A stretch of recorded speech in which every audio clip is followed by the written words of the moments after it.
Hello everyone, welcome back to my channel. तो start करते हैं आज का सेशन। मोटिवेशन वाला वीडियो हर दिन आता है, वो भी देखना जरूरी है, साथ में क्लास भी देखना जरूरी है। और ये मॉक टेस्ट नंबर 6 है फिजिक्स का। एक एक क्वेश्चन को जिगर में उतारेंगे, जब तक एग्जाम आएगा फोड़ देंगे सीधा। इतने क्वेश्चन प्रैक्टिस कर दूंगा, कभी भी एक भी क्वेश्चन आपको डाउट ना हो पाएगा। देखिए पहला क्वेश्चन बहुत ज्यादा इंपॉर्टेंट क्वेश्चन है भाई, इको का, याद रखना। देखिए पहला question, the eco will be heard when the minimum distance to reflective surfaces. आपको इको जो है कैसे, कितने टाइम, कितना डिस्टेंस रहेगा तो आपको सुनाई देगा। सबसे बड़ा लॉजिक वाले क्वेश्चन है। अभी तक करीब 99% बच्चे को ये क्वेश्चन नहीं आता है मेरे भाई, 99% बच्चे को नहीं आता है।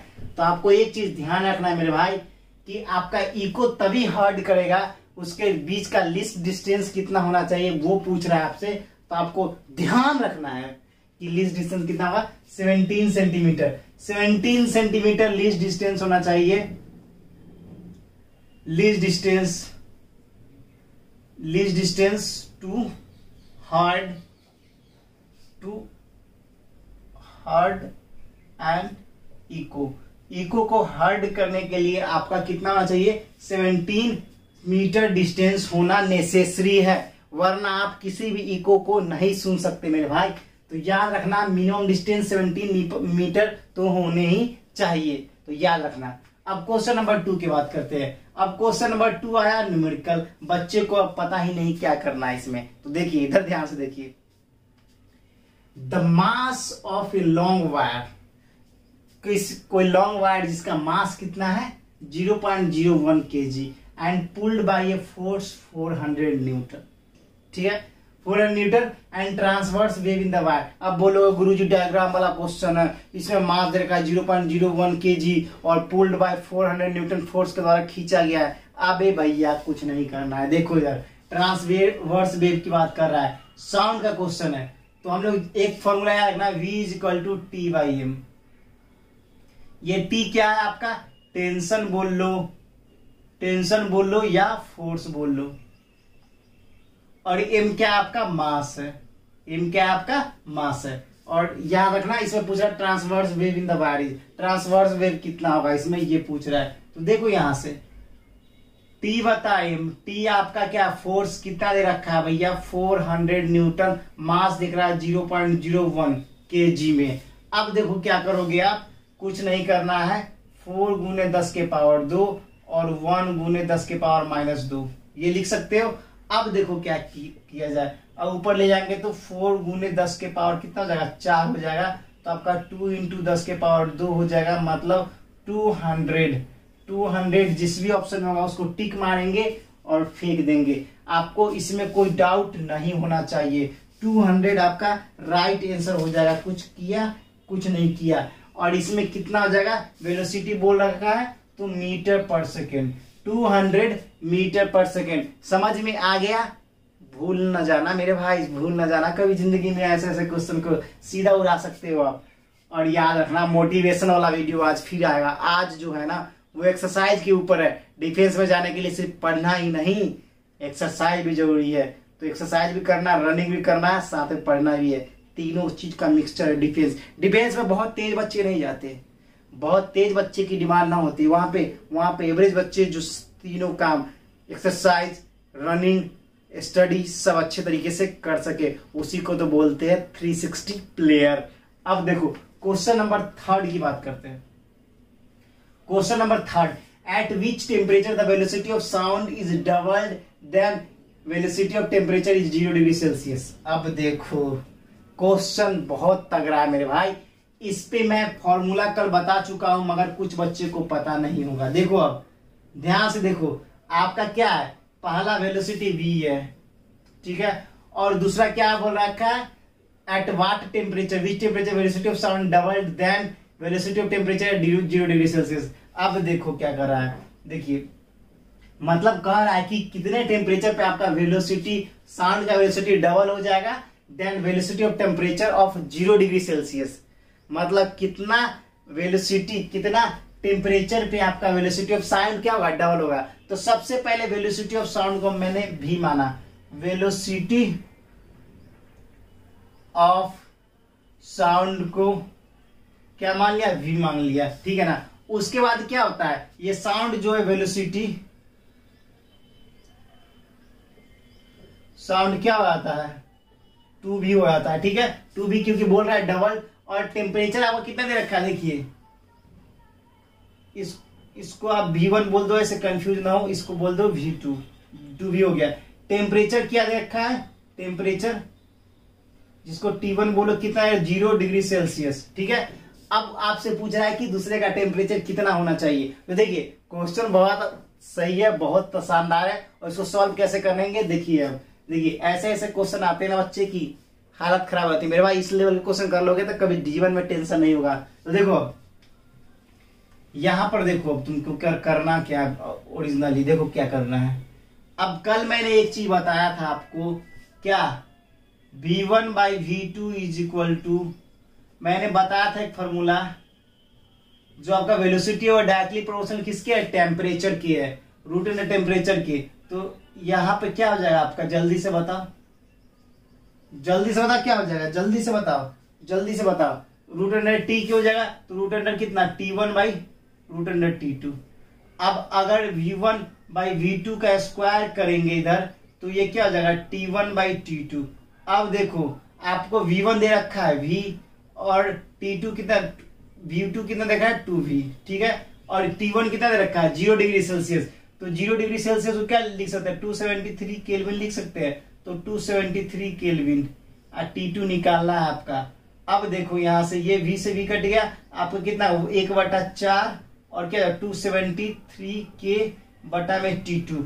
तो आपका देखो यहाँ पर T2 is equal to 273 into 4 कितना हो जाएगा, 4 × 12, 7 × 28, 29 के 9, 4 दूना 8, 2 10, 109 के कितना हो जाएगा, 4 × 12, 7 28, 29 और 4 दूना 8, 2 10, 1092 1092 केल्विन हो जाएगा। मगर यहाँ पे आपको क्वेश्चन डिग्री में पूछ रहा है, तो आपको करना क्या है, T2 is equal to 1092 minus 273 करोगे तो कितना हो जाएगा 9 और 1 और कितना जाएगा 819 डिग्री सेल्सियस, जिसमें उसको टिक मारो और आगे बढ़ जाओ। देख रहे हो क्वेश्चन भाई, लेवल वाली क्वेश्चन है, लेवल वाला, और बहुत ही सिंपली क्वेश्चन है। ऐसे ऐसे क्वेश्चन आएंगे ना, आपकी हालत खराब हो जाएगी मेरे भाई। इसमें क्या करना है, कुछ नहीं करना है, सिंपली ठोक बता देनी है, कुछ नहीं करना है, बस आपको क्वेश्चन को देखना है, एनालाइज करना है, कह क्या रहा है, बस उतना ही। आपको सीधा क्वेश्चन बोल रहा था कि टेम्परेचर है, एक आपका वेलोसिटी एट व्हाट टेम्परेचर, किस टेम्परेचर पे वेलोसिटी ऑफ साउंड डबल हो जाएगा, मतलब साउंड की वेलोसिटी क्या हो जाएगी, डबल हो जाएगी। तो पहले वेलोसिटी को मैंने v ले लिया, दूसरे को v2 को 2v ले लिया, और एक टेम्परेचर 0 डिग्री सेल्सियस दे रखा है, तो 0 degree Celsius equals to 273 kelvin हो जाएगा। तो आपको फॉर्मूला होगा v1 is directly proportional to root under T1 T के, तो v1 बाई v2 के root under T1 by T2 हो जाएगा। ये फॉर्मूला है, स्क्वायर करेंगे तो उसका रूट हट जाएगा, रूट हटने के बाद एक v दे रखा है, एक 2v दे रखा है, इसका T1 का 273 केल्विन है, तो T2 इधर मल्टीप्लाई होने के बाद आपका ये हो गया। लेकिन आपका आंसर जो है डिग्री सेल्सियस में दे रखा है, तो डिग्री सेल्सियस में दे रखा है, तो आपको 273 से घटाकर 819 डिग्री केल्विन सेल्सियस हो जाएगा। उड़ा दिया, समझ में आ गया ना। अब अगले क्वेश्चन पे आते हैं, अगला क्वेश्चन नंबर 4। अब देखिए क्वेश्चन नंबर 4, जल्दी से नोट डाउन करो, क्वेश्चन नंबर 4 पे आते हैं। देखिए क्वेश्चन नंबर 4 क्या बोल रहा है, देखिए क्वेश्चन नंबर 4 क्या बोल रहा है वो देखिए। क्वेश्चन नंबर 4 बहुत ज्यादा आसान है और आपको आना चाहिए। देखिए मैंने आपको कितनी बार ग्राफ में एक चीज समझाया होगा, मगर आपको अभी तक पता नहीं चल रहा हो, तो ये तो आप ही की गलती मेरे भाई। dx बाई dt क्या हो जाएगा, v होगा। अब देखो यहाँ पर ये ग्राफ से समझो, the displacement time graph for two particles straight line inclined at angle 30, मतलब एंगल 30 पे इंक्लाइंड है, and 60 with time axis, time axis के अराउंड कितना है, एक 30 एक 60 है। द रेशियो वेलोसिटी, मतलब v1 बटा में vv का रेशियो क्या होगा वो बताना है। तो हम लोग जानते हैं va by bv is equal to क्या हो जाएगा, tan θ1 बाई tan θ2। अब ऐसे क्यों किया गुरुजी, वेलोसिटी यही तो होगा मेरे भाई, यही जो tan θ is equal to dx by dt is equal to v, वही होगा। ये चीज याद रखना, स्लोप है ये स्लोप है आपका। स्लोप जो डिस्प्लेसमेंट का स्लोप होता है वो आपको tan θ फाइंड करने की यूज में आता है और उससे वेलोसिटी भी निकाल लेते हैं आसानी तरीके से। ये चीज ध्यान रखना, ठीक है। तो अब देखो क्या करना है, अब कुछ नहीं करना है। एक tan 30 दे रखा है और एक कितना दे रखा है, tan 60 दे रखा है, tan 60 दे रखा है, VA/VB। तो आपका क्या हो जाएगा जल्दी से बताओ, आपका tan 30 1/√3 60√3, तो क्या हो जाएगा 1/3 हो जाएगा। और 1/3 जिस भी ऑप्शन होगा VA/VB क्या हो जाएगा 1/3 और उड़ा दो। कुछ करना है क्या, कुछ नहीं करना है, सीधा उड़ा देना है। देखिए क्वेश्चन समझ में आ गया, क्वेश्चन नंबर 4। अब क्वेश्चन नंबर 5 आते हैं। क्वेश्चन नंबर 5 बहुत ज्यादा लॉजिकल क्वेश्चन है, बिना पेन उठाए 1 सेकंड में सॉल्व कर सकते हो, बढ़ सकते हैं। आपको कॉन्सेप्ट क्लियर होना चाहिए। इतने लंबे चौड़े क्वेश्चन दे रखे, इससे कोई मतलब नहीं है। कॉन्सेप्ट पता होगा, 1 सेकंड में पकड़ लोगे आप। देखो, a body of mass m kg is lifted bye a man. एक बॉडी है जिसका मास m है, जो लिफ्ट किया गया किसी मैन के द्वारा by man to height 1 metre in 30 second. मतलब 1 मीटर कितने में, 30 सेकेंड में। 1 मीटर कितने में, 30 सेकेंड में, ठीक है। Another man lift same mass to the same height in 60 second. एक और मास है जो कितना में, 60 सेकेंड में क्या हो रहा है, सेम हाइट पे। The work done by then ratio, दोनों का रेशियो निकालना है। तो सबसे पहले बात समझने की, कुछ बच्चों को तो ऊपर से चला गया होगा, कुछ बच्चों को समझ में आ रहा होगा, लेकिन आपको समझ में आना चाहिए। KGF 2 देखोगे, पढ़ाई नहीं करोगे, KGF 2 देखते हो सिर्फ, तो पढ़ाई भी करना जरूरी ना मेरे भाई। देखो अब देखो कैसे KGF जैसे उड़ाता है ना, आप भी कैसे उड़ाओगे। देखो माँ के लिए गोल्ड कैसे लाओगे, अपने पहले देश का तो सेवा कर लो मेरे भाई, कुछ बन तो जाओ। माँ के लिए गोल्ड लाते रहना जितने लाने हैं। देखो यहां पर देखो, यहां पर देखो कैसे करना है सॉल्यूशन, कैसे करना है सॉल्यूशन वो देखो। क्वेश्चन नंबर 5 देखो, क्वेश्चन नंबर 5 कैसे करना है। आपका एक का मास कितना रखा है, m kg, ठीक है। लिफ्टेड बाय हाइट कितना है, 1 मीटर, और आपका टाइम कितना है, t1 30 second. Another man lift same मास, दूसरा का भी क्या है, m1 और m2 का भी m kg ही है, और क्या है सेम हाइट h1 h2 भी क्या 1 मीटर ही है, और t2 दे रखा है कितना आपका 60 सेकेंड, ठीक है। तो आप वर्क बराबर क्या जानते हो, वर्क होता है force into displacement, force into displacement.